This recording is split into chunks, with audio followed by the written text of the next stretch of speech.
You're sitting in an economics classroom on a warm afternoon. Light streams through tall windows. The professor, confident, shirt sleeves rolled up, picks up chalk and writes 3 words that will explain everything: barter, money, banking.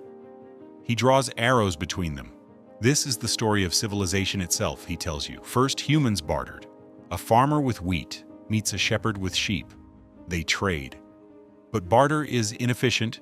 You need what economists call a double coincidence of wants. So humans invented money, then banking, simple, logical, inevitable. Now meet Dr. Caroline Humphrey. She's sitting in a cluttered Cambridge office, surrounded by field journals from decades of anthropological research. She says something very quietly. No example of a barter economy, pure and simple, has ever been described, let alone the emergence from it of money. You watch the professor's confident chalk strokes. You watch the anthropologist's careful stillness. One of these people is wrong about something very fundamental. The most foundational story in economics, taught to millions, repeated in textbooks for 250 years, has zero archaeological evidence. None. But if barter never existed, where did this story come from? And why has it survived? The year is 1776. A leather-bound book opens. Candlelight flickers across dense typography. A finger traces to chapter 4 of The Wealth of Nations. Adam Smith is about to invent a history that never happened, and he's going to be surprisingly honest about it. He writes, "We may imagine." He writes, "It is natural to suppose." He never claims to have witnessed barter economies. He never cites archaeological evidence. He's imagining a village where a butcher trades meat for a baker's bread, where exchange between self-interested strangers is the foundation of society. It's a thought experiment. Philosophy dressed up as anthropology. Here's what Smith actually needed: a weapon. He was fighting mercantilism, the idea that governments should control trade. He was fighting church teachings that said self-interest was sinful. He needed humans to be naturally economic, naturally self-interested, naturally inclined toward market exchange. So he gave his readers a village that felt true. A story about human nature that justified the revolutionary idea that self-interest could be moral. Smith wrote 17 pages analyzing pin factories, but only 3 paragraphs on the origin of all human exchange. The conditional language is right there on the page.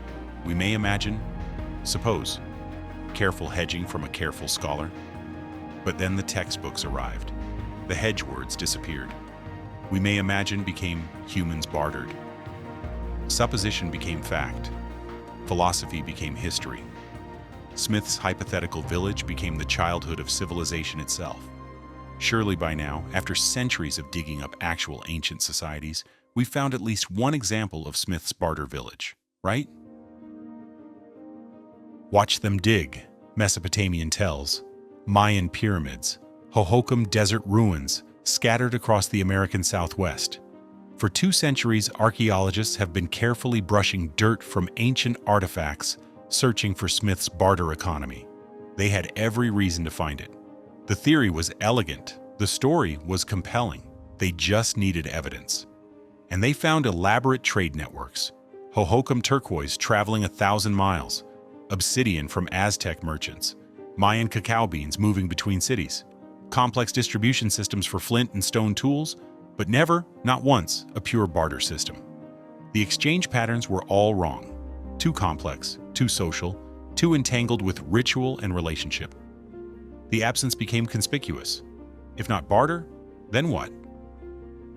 1925.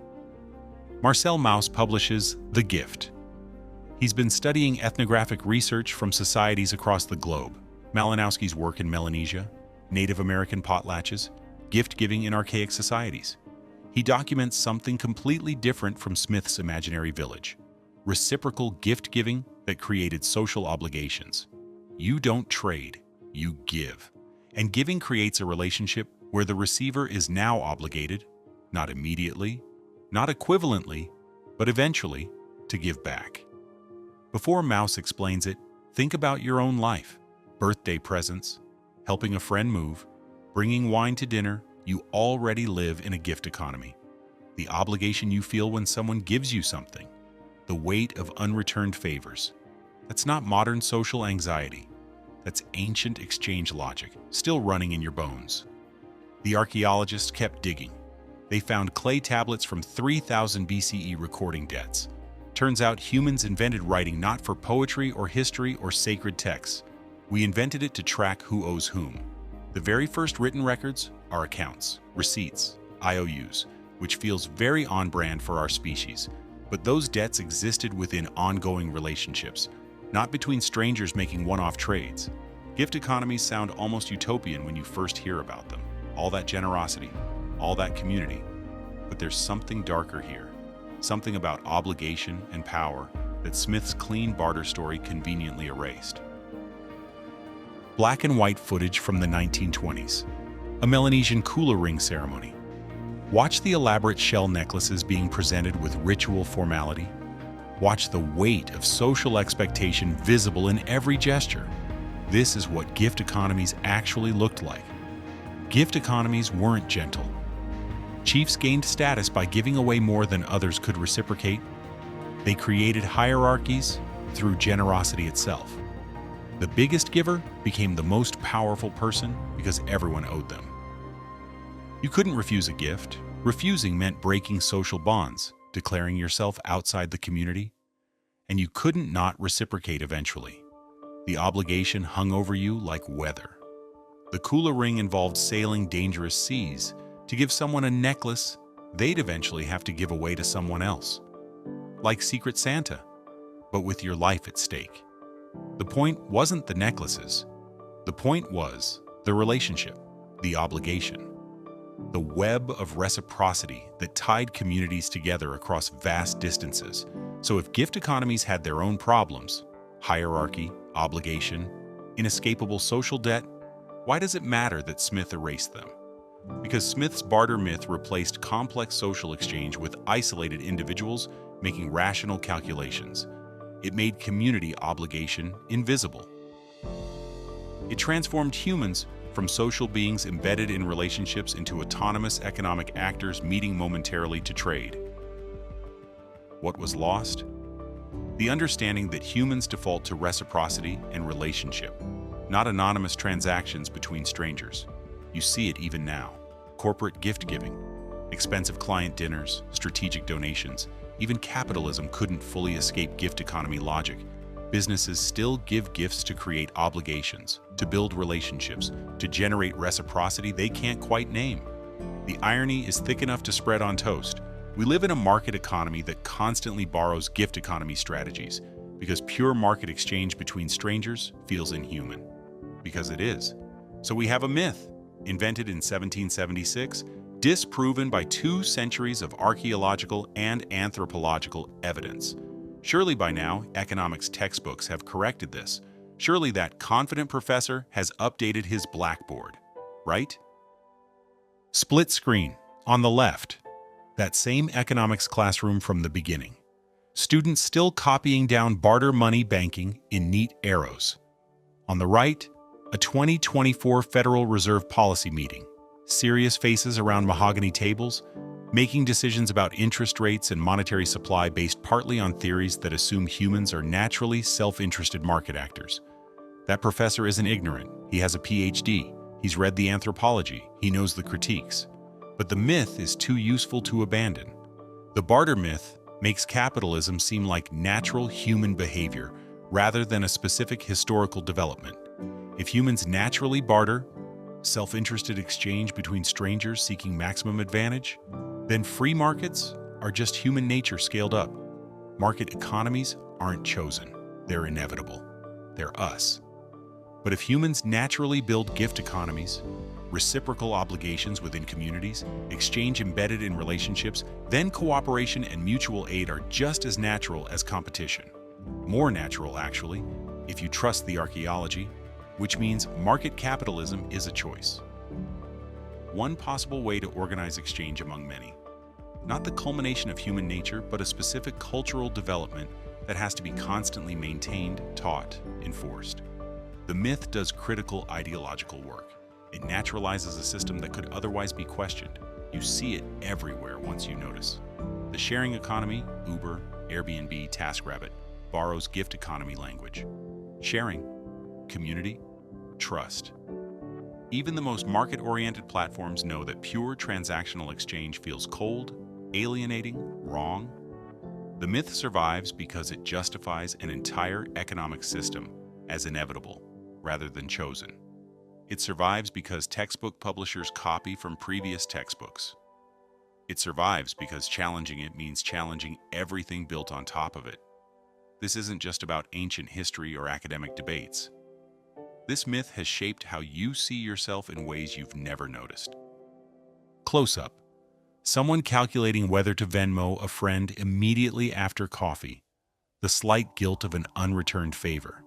The discomfort of receiving help without being able to pay back right away. Watch these tiny moments. Watch how uncomfortable they make you. Every time you've felt obligated to reciprocate a favor, you're experiencing the ancient system economists said never existed. Gift economy logic is still running in your brain, but you've been taught to see yourself as a rational economic actor making calculated exchanges. Your actual behavior reveals gift economy thinking. Your education told you that was wrong. You feel weird when exchanges aren't even, when someone gives more than you can return, when you can't immediately reciprocate. That's not dysfunction. That's not poor boundaries. That's gift economy discomfort in a barter myth world.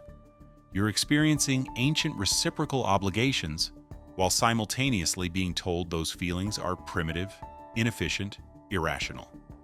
Watch two people splitting a restaurant check. One couple divides it to the penny, calculating exact shares, immediately settling the debt. Another couple, I've got this, you get the next one, creating an obligation, extending the relationship forward in time. Which one feels more human? You know the answer. The second one does. Because that's gift economy logic. That's how humans actually built relationships for 200,000 years. But we invented apps to immediately settle debts with friends. Venmo, Splitwise, PayPal.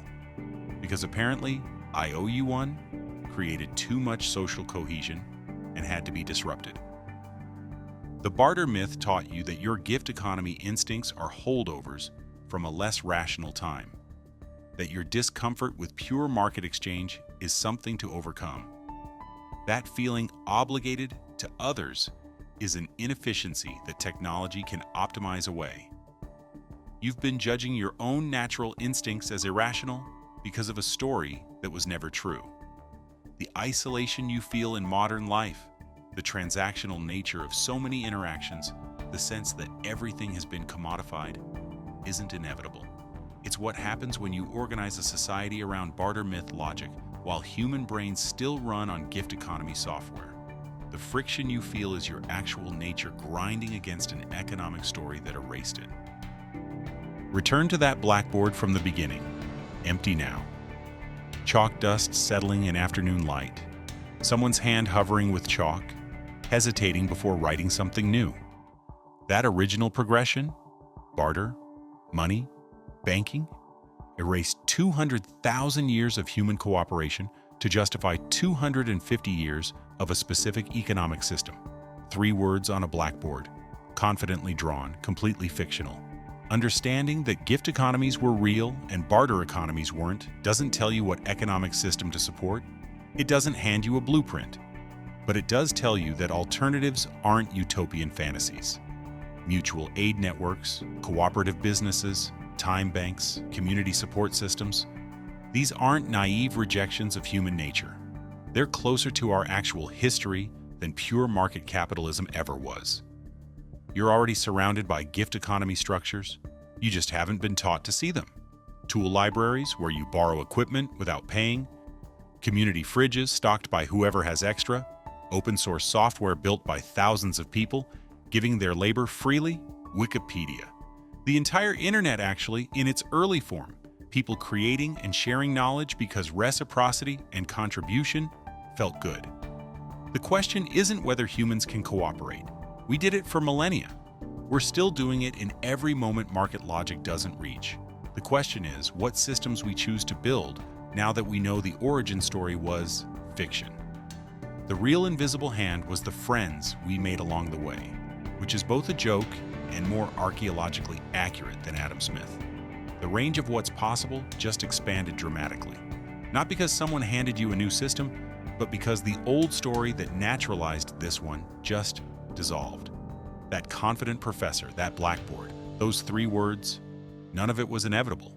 All of it was chosen, which means different choices are possible. The camera holds on that empty blackboard as afternoon light shifts. Chalk dust still hanging in the air. Someone off-screen picks up the eraser.